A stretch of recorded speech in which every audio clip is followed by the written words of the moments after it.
ಉದ್ಯಮಿ ಸಿಜೆ ರಾಯ್ಗೆ ಇತ್ತ ಮಾನಸಿಕ ಒತ್ತಡ, ಖಿನ್ನತೆಗೆ ಒಳಗಾಗಿದ್ರ ಉದ್ಯಮಿ ರಾಯ್.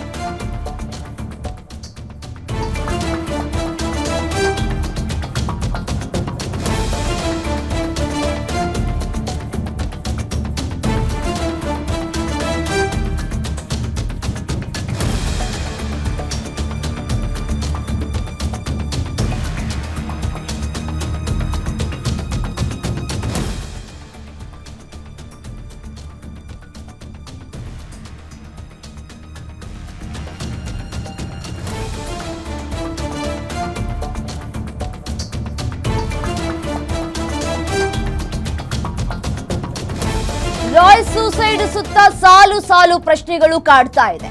ಉದ್ಯಮಿ ಸಿಜೆ ರಾಯ್ಗೆ ಮಾನಸಿಕವಾಗಿ ಒತ್ತಡಗಳು ಇತ್ತ, ಖಿನ್ನತೆಗೆ ಒಳಗಾಗಿದ್ರ ಉದ್ಯಮಿ ರಾಯ್ ಅನ್ನುವಂತಹ ಪ್ರಶ್ನೆ ಕಾಡ್ತಾ ಇದೆ.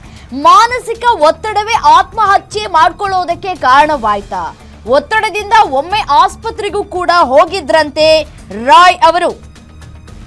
ಒತ್ತಡ ಕಡಿಮೆ ಮಾಡ್ಕೊಳ್ಳೋದಕ್ಕೆ ವೈದ್ಯರನ್ನ ಸಂಪರ್ಕ ಮಾಡಿದ್ದಂತಹ ರಾಯ್, ಇದರ ಮಧ್ಯೆ ರಾಯ್ಗೆ ಟೆನ್ಷನ್ ಜಾಸ್ತಿ ಮಾಡ್ತಾ ಐಟಿ ದಾಳಿ, ಡೆತ್ ವಾರೆಂಟ್ ರೀತಿ ಕೆಲಸ ಮಾಡ್ಬಿಡ್ತಾ ಅಂತ ಹೇಳಿ ಮೊದಲೇ ಒತ್ತಡದಲ್ಲಿ ಇದ್ದಂತಹ ರಾಯ್ಗೆ ಐಟಿ ದಾಳಿ ಶಾಕ್ ಅನ್ನ ಕೊಡ್ತಾ ಒತ್ತಡವನ್ನ ತಡೆಯೋದಕ್ಕೆ ಸಾಧ್ಯವಾಗದೆ ಆತ್ಮಹತ್ಯೆಯನ್ನ ಮಾಡ್ಕೊಂಡ್ರ ರಾಯ್ ಅವರು. ರಾಯ್ ಸೂಸೈಡ್ ಸುತ್ತ ಸಾಲು ಸಾಲು ಪ್ರಶ್ನೆಗಳು ಕಾಡ್ತಾ ಇದೆ. ಯಾಕಾಗಿ ಆತ್ಮಹತ್ಯೆಯನ್ನ ಮಾಡ್ಕೊಂಡ್ರು ರಾಯ್ ಅವರು? ಮಾನಸಿಕ ಒತ್ತಡದಿಂದ ಬಳಲ್ತಾ ಇದ್ರ? ಇದಕ್ಕೆ ಟ್ರೀಟ್ಮೆಂಟ್ ತೆಗೆದುಕೊಂಡಿರೋದೇ ಆಗಿದ್ರೆ ಯಾವ ವೈದ್ಯರನ್ನ ಅವರು ಕಾಂಟ್ಯಾಕ್ಟ್ ಮಾಡಿದ್ರು? ಎಷ್ಟು ದಿನಗಳಿಂದ ಟ್ರೀಟ್ಮೆಂಟ್ ಅನ್ನ ತೆಗೆದುಕೊಳ್ತಾ ಇದ್ರು?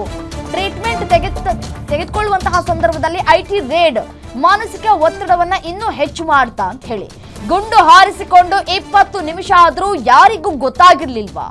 ಪಾಯಿಂಟ್ ಬ್ಲಾಕ್ ನಲ್ಲಿ ಇಟ್ಕೊಂಡು ಶೂಟ್ ಮಾಡ್ಕೊಂಡಿದ್ದಂತಹ ರಾಯ್, ಎದೆಗೆ ಪಿಸ್ತೂಲ್ ಅನ್ನ ಒತ್ತಿ ಹಿಡಿದು ಶೂಟ್ ಮಾಡ್ಕೊಂಡಿದ್ದಂತಹ ರಾಯ್. ಆತ್ಮಹತ್ಯೆ ಮಾಡಿಕೊಂಡ ಸಿಜೆ ರಾಯ್ ಚೇಂಬರ್ಗೆ ಇತ್ತು ಸೌಂಡ್ ಪ್ರೂಫ್. ನಿತ್ಯದ ವ್ಯವಹಾರಗಳು ಹೊರಗೆ ಕೇಳಿಸದಂತೆ ರೂಮ್ ಅನ್ನ ನಿರ್ಮಿಸಿಕೊಂಡಿದ್ದಂತಹ ರಾಯ್, ಸೌಂಡ್ ಹೊರಗೆ ಹೋಗದಂತೆ ಇಂಟೀರಿಯರ್ ಡಿಸೈನ್ ಅನ್ನ ಮಾಡಿಸಿದ್ದಂತಹ ರಾಯ್. ಹೀಗಾಗಿಯೇ ಆತ್ಮಹತ್ಯೆ ಮಾಡಿಕೊಂಡು 20 ನಿಮಿಷ ಆದ್ರೂ ಕೂಡ ಯಾರಿಗೂ ಗೊತ್ತಾಗಿಲ್ಲ. ಸಿಬ್ಬಂದಿ ಬಾಗಿಲು ತಟ್ಟಿದಾಗ ರೆಸ್ಪಾನ್ಸ್ ಮಾಡದೇ ಇರೋದಕ್ಕೆ ಬಾಗಿಲು ಹೊಡೆದಿದ್ದಂತಹ ಸಿಬ್ಬಂದಿ ಚೇರ್ ಮೇಲೆ ಕುಳಿತೇ ಗುಂಡನ್ನ ಹೊಡ್ಕೊಂಡ ಸ್ಥಿತಿಯಲ್ಲಿ ರಾಯ್ ಅವರ ಮೃತದೇಹ ಪತ್ತೆಯಾಗಿದೆ ಅನ್ನುವಂತಹ ಮಾಹಿತಿ ಸಿಗ್ತಾ ಇದೆ. ಹಾಗಾದ್ರೆ ಯಾವ ರೀತಿಯಾದಂತಹ ಸೌಂಡ್ ಪ್ರೂಫ್ ಈ ಒಂದು ರೂಮ್ಗೆ ಅಳವಡಿಕೆ ಮಾಡಿಕೊಂಡಿದ್ರು ಅನ್ನುವಂತಹ ಪ್ರಶ್ನೆ ಕಾಡ್ತಾ ಇದೆ. ನೋಡಿ, 20 ನಿಮಿಷ ಆದ್ರೂ ಕೂಡ ರಾಯ್ ಅವರು ಒಳಗಡೆಯಿಂದ ಹೊರಗಡೆ ಬರದೇ ಇರೋದಕ್ಕೆ ಒಂದಷ್ಟು ಅನುಮಾನಗಳು ವ್ಯಕ್ತವಾಗುತ್ತೆ. ತಾಯಿ ಕರೆ ಮಾಡಿ ಬರ್ತೀನಿ ಅಂತ ಹೇಳಿ ಹೋದಂತಹ ರಾಯ್ 20 ನಿಮಿಷಗಳ ಕಾಲ ಹೊರಗಡೆ ಬಂದೇ ಇಲ್ಲ. ಅನುಮಾನ ಬಂದಂತಹ ಸಂದರ್ಭದಲ್ಲಿ ಯಾಕಿನ್ನು ಹೊರಗಡೆ ಬಂದಿಲ್ಲ ಸಾಹೇಬ್ರು ಅಂತ ಹೇಳಿ ಅನುಮಾನ ಬಂದಿದೆ. ಅನುಮಾನ ಬಂದ ನಂತರ ಬಾಗಿಲನ್ನ ತಟ್ಟುವಂತಹ ಕೆಲಸಗಳು ಕೂಡ ಇಲ್ಲ ಆಗಿದೆ. ಬಟ್ ಆದ್ರೆ ರಾಯ್ ಅವರು ಡೋರನ್ನ ಓಪನ್ ಮಾಡಿಲ್ಲ. ಓಪನ್ ಮಾಡದ ಹಿನ್ನೆಲೆಯಲ್ಲಿ ಒಂದಷ್ಟು ಅನುಮಾನ ಬಂದಿದೆ. ಅಷ್ಟಕ್ಕೂ ರಾಯ್ ಎದೆ ಸೀಳಿದ್ದು ಕೋಟಿ ಮೌಲ್ಯದ ಪಿಸ್ತೂಲ್. ದೇಶದ ಕೆಲವು ಶ್ರೀಮಂತರ ಬಳಿ ಇರುವಂತಹ ಜರ್ಮನ್ ಮೇಡ್ ಪಿಸ್ತೂಲ್, 0.2 mm ಬುಲೆಟ್ ಹೊಂದಿರುವಂತಹ 1.2 ಕೋಟಿ ರೂಪಾಯಿ ಮೌಲ್ಯದ ಪಿಸ್ತೂಲ್, ಮೊಳೆಗಳ ರೀತಿ ಇರುವ 0.2 mm ಬುಲೆಟ್ಗಳು. ಈಗಾಗಲೇ ಬುಲೆಟ್ ಮತ್ತು ಪಿಸ್ತೂಲ್ FSLಗೆ ರವಾನೆಯಾಗಿದೆ. ಪಿಸ್ತೂಲ್ ಮೇಲಿರುವ ಫಿಂಗರ್ ಪ್ರಿಂಟ್ ರಾಯ್ದೇನಾ ಅಂತ ಹೇಳಿ ಪರಿಶೀಲನೆ ಮಾಡಲಾಗ್ತಾ ಇದೆ. FSL ಮತ್ತು ಪೋಸ್ಟ್ ಮಾರ್ಟಮ್ ರಿಪೋರ್ಟ್ ಬಂದ ನಂತರ ಸತ್ಯಾಂಶ ಬಯಲಾಗುತ್ತೆ. ಕಾರಣ ಏನು ಅವರು ಆತ್ಮಹತ್ಯೆಯನ್ನ ಮಾಡ್ಕೊಳ್ಳೋದಕ್ಕೆ? ಇದು ನಿಜವಾಗಿಯೂ ಆತ್ಮಹತ್ಯೆ ಅಥವಾ ಯಾರಾದರೂ ಗುಂಡಿಕ್ಕಿ ಕೊಲೆ ಮಾಡುವಂತಹ ಪ್ರಯತ್ನಗಳಾಯ್ತಾ? 108 ಅನುಮಾನಗಳಿದೆ ಅವರ ಸಾವಿನ ಸುತ್ತ. ಎಲ್ಲ ಆಂಗಲ್ನಲ್ಲೂ ಕೂಡ ತನಿಖೆ ಆರಂಭ ಆಗಿದೆ, ತನಿಖೆ ನಡೆಸ್ತಾ ಇದ್ದಾರೆ. ಕೊನೆಯದಾಗಿ ಯಾರ ಜೊತೆ ಮಾತನಾಡಿದ್ರು, ಮಾನಸಿಕ ಖಿನ್ನತೆಯಿಂದ ಬಳಲ್ತಾ ಇದ್ರ, ಕೊನೆಯದಾಗಿ ಮಾತನಾಡಿದಂತಹ ಸಂದರ್ಭದಲ್ಲಿ ಏನು ಮಾತನಾಡಿದ್ರು, ಅವರ ತಾಯಿ ಕರೆ ಮಾಡ್ತೀವಿ ಅಂತ ಹೇಳಿದ್ರಂತೆ, ತಾಯಿ ಕರೆ ಮಾಡಿ ಏನು ಮಾತನಾಡಿದ್ರು, ಮತ್ತೆ ಅವರ ತಮ್ಮನಿಗೂ ಕೂಡ ಕರೆ ಮಾಡಿದ್ರಂತೆ, ಐಟಿ ರೇಡ್ ಆಗಿದೆ ಈ ರೀತಿಯಾಗಿ ಅಂತ ಹೇಳಿ. ಈ ಮಾನಸಿಕ ಒತ್ತಡದಿಂದ ಮೊದಲೇ ಇದ್ದಂತಹ ರಾಯ್ ಅವರಿಗೆ ಈ ಐಟಿ ರೇಡ್ ಅನ್ನೋದು ಡೆತ್ ವಾರೆಂಟ್ ರೀತಿ ಕೆಲಸ ಮಾಡ್ತಾ ಅನ್ನುವಂತಹ ಪ್ರಶ್ನೆಗಳು ಕೂಡ ಕಾಡ್ತಾ ಇದೆ. ಇದರ ಜೊತೆಗೆ ಅವರು ರೂಮ್ನ ಒಳಗಡೆ ಹೋದಂತಹ ಸಂದರ್ಭದಲ್ಲಿ ಒಳಗಡೆ ಹೋಗಿ ಬರ್ತೀನಿ ಅಂತ ಹೋದವರು ಹೊರಗಡೆ ಬರಲೇ ಇಲ್ಲ, ಹೆಣವಾಗಿ ಹೋಗಿದ್ರು. 20 ನಿಮಿಷ ಆದರೂ ಕೂಡ ಯಾಕೆ ಹೊರಗಡೆ ಬಂದಿಲ್ಲ ಸಾಹೇಬ್ರು ಅಂತ ಹೇಳಿ ಒಂದಷ್ಟು ಅನುಮಾನಗಳು ಬಂದಿದೆ. ಅನುಮಾನಗಳು ಬಂದಂತಹ ಸಂದರ್ಭದಲ್ಲಿ ಡೋರನ್ನು ಅನ್ಲಾಕ್ ಮಾಡುವುದಕ್ಕೆ ಪ್ರಯತ್ನಗಳು ಕೂಡ ಆಗಿದೆ, ಆಗಲಿಲ್ಲ. ಆ ನಂತರ ಡೋರನ್ನು ಒಡೆಯುವಂತಹ ಕೆಲಸಗಳಾಗಿದೆ. UDR ಕೇಸ್ಗಳಲ್ಲಿ SIT ತನಿಖೆ ತೀರಾ ಅಪರೂಪ ಅಂತ ಹೇಳಲಾಗ್ತಾ ಇದೆ. 2ನೇ ಬಾರಿ ಆರೋಪಿಗಳೇ ಇಲ್ಲದ UDRಗೆ SIT ರಚನೆಯಾಗಿದೆ. ಕೊಲೆ, ವಂಚನೆ ಸೇರಿ ಹಲವು ಕೇಸ್ಗಳಲ್ಲಿ SIT ರಚನೆ ಸಾಮಾನ್ಯ. 12 ವರ್ಷಗಳ ಹಿಂದೆ DK ರವಿ ಕೇಸ್ ತನಿಖೆಗೆ SIT ರಚನೆಯಾಗಿತ್ತು. ನಂತರ DK ರವಿ ಪ್ರಕರಣ CBIಗೆ ವರ್ಗಾವಣೆಯಾಗಿತ್ತು. ಈಗ ಮತ್ತೊಂದು UDR ಕೇಸ್ SITಗೆ ವರ್ಗಾವಣೆಯಾಗಿದೆ. DIG ರ್ಯಾಂಕ್ ಅಧಿಕಾರಿಯಿಂದ CJ ರಾಯ್ ಕೇಸ್ ತನಿಖೆಯಾಗ್ತಾ ಇದೆ. UDR ಕೇಸ್ಗಳು ದಾಖಲಾಗೋದೇ ಅತಿ ವಿರಳದಲ್ಲಿ ವಿರಳ. SITಗೆ ಇದೀಗ UDR ಕೇಸ್ ದಾಖಲಾಗಿದೆ, SITಗೆ ವರ್ಗಾವಣೆಯಾಗಿದೆ. ಇದು 2ನೇ ಕೇಸು. ಈ ಹಿಂದೆ DK ರವಿ ಅವರದಾಗಿತ್ತು, ಈಗ ರಾಯ್ ಅವರದಾಗಿದೆ.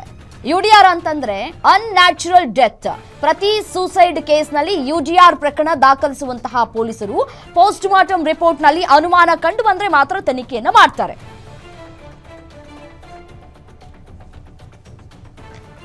ಏನು ಇದೇ ವಿಚಾರಕ್ಕೆ ಸಂಬಂಧಪಟ್ಟಂತೆ ಮತ್ತಷ್ಟು ಡೀಟೇಲ್ಸ್ ಕೊಡ್ತಾ ಹೋಗ್ತಾರೆ crime bureau head SK Manjunath ನೇರ ಸಂಪರ್ಕದಲ್ಲಿ ಜಾಯಿನ್ ಆಗಿದ್ದಾರೆ. ಮಂಜುನಾಥ್, CJ ರಾಯ್ ಅವರು ಮೊದಲೇ ರಮ್ಯಾ, ಏನು IT ದಾಳಿಯಿಂದ ಬೇಸತ್ತು ಆತ್ಮಹತ್ಯೆಗೆ ಶರಣಾದಂಥ ಉದ್ಯಮಿ CJ ರಾಯ್ ಅವರು ಸಾಕಷ್ಟು ಒತ್ತಡದಿಂದ ಬಳಲ್ತಾ ಇದ್ರು ಅಂತಕ್ಕಂಥ ಮಾಹಿತಿ ಲಭ್ಯವಾಗಿದೆ. ಏನು ಈ ಹಿಂದೆ ಕೆಲವೊಂದು ಬಿಸ್ನೆಸ್ನಲ್ಲಿ ನಷ್ಟ ಉಂಟಾದಂಥ ಹಿನ್ನೆಲೆಯಲ್ಲಿ ಒತ್ತಡ ಸಹ ರಾಜಕಾರಣಿಗಳಿಂದ ಉದ್ಯಮಿಗಳಿಂದ ಬಂದಿತ್ತು.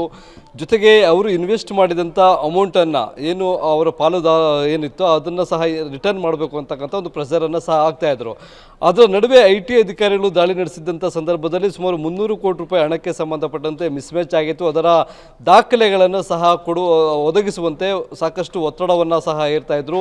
ಪ್ರತಿ ಬಾರಿ ವಿಚಾರಣೆಗೆ ಹಾಜರಾದಾಗ ಏನು ಆ ದಾಖಲೆಗಳ ಬಗ್ಗೆ ಅವರು ಪ್ರಶ್ನೆಗಳ ಮೇಲೆ ಪ್ರಶ್ನೆಗಳನ್ನು ಕೇಳ್ತಾ ಇದ್ರು ಅನ್ನೋದು ಈಗ ಪ್ರಾಥಮಿಕ ತನಿಖೆಯಿಂದ ಬೆಳಕಿಗೆ ಬಂದಿದೆ. ಈ ಎಲ್ಲದರ ನಡುವೆ ಒಂದು ಕಡೆ ಏನು ಇನ್ವೆಸ್ಟ್ಮೆಂಟ್ ಲಾಸ್ ಆದಂಥ ಹಿನ್ನೆಲೆಯಲ್ಲಿ ವಾಪಸ್ ಕೇಳಿದಂಥ ಉದ್ಯಮಿಗಳು, ಜೊತೆಗೆ IT ಅಧಿಕಾರಿಗಳ ಒತ್ತಡ, ಇವೆಲ್ಲದರಿಂದಲೂ ಸಹ ಅವರು ಮಾನಸಿಕವಾಗಿ ಒಂದಷ್ಟು ಒತ್ತಡಕ್ಕೆ ಒಳಗಾಗಿದ್ದು. ಅದಕ್ಕೆ ಸಂಬಂಧಪಟ್ಟಂತೆ ಜಯನಗರ 8th ಬ್ಲಾಕ್ನಲ್ಲಿರ್ತಕ್ಕಂಥ ಒಂದು ಮನೋವೈದ್ಯರ ಬಳಿ ಚಿಕಿತ್ಸೆಯನ್ನು ಸಹ ಪಡಿತಾ ಇದ್ರು ಅಂತಕ್ಕಂಥ ಮಾಹಿತಿ ಸಿಕ್ಕಿದೆ. ಆ ಹಿನ್ನೆಲೆಯಲ್ಲಿ ಕಳೆದ ಏನು ಈ ಇನ್ಸಿಡೆಂಟ್ ಆಗೋದಕ್ಕಿಂತ ಮುಂಚಿತವಾಗಿ ಗುರುವಾರವೂ ಸಹ ಅವರು ವೈದ್ಯರನ್ನು ಭೇಟಿ ಮಾಡಿ ಒಂದು ಕೌನ್ಸಿಲಿಂಗನ್ನು ನಡೆಸ್ಕೊಂಡು ಬಂದಿದ್ರು ಅಂತಕ್ಕಂಥ ಮಾಹಿತಿ ಕೂಡ ಲಭ್ಯವಾಗ್ತಾ ಇರ್ತಕ್ಕಂಥದ್ದು. ಇದರ ಬೆನ್ನಲ್ಲೇ ಏನು ಈಗ SIT ಅಧಿಕಾರಿಗಳು ತನಿಖೆಯನ್ನು ಮುಂದುವರಿಸಿದ್ದಾರೆ. ಅದು 2ನೇ ಬಾರಿ UDR ಕೇಸ್ಗೆ ಸಂಬಂಧಪಟ್ಟಂತೆ SIT ಒಂದು ರಚನೆ ಮಾಡಿ ತನಿಖೆಯನ್ನು ಕೈಗೊಂಡಿರ್ತಕ್ಕಂಥದ್ದು.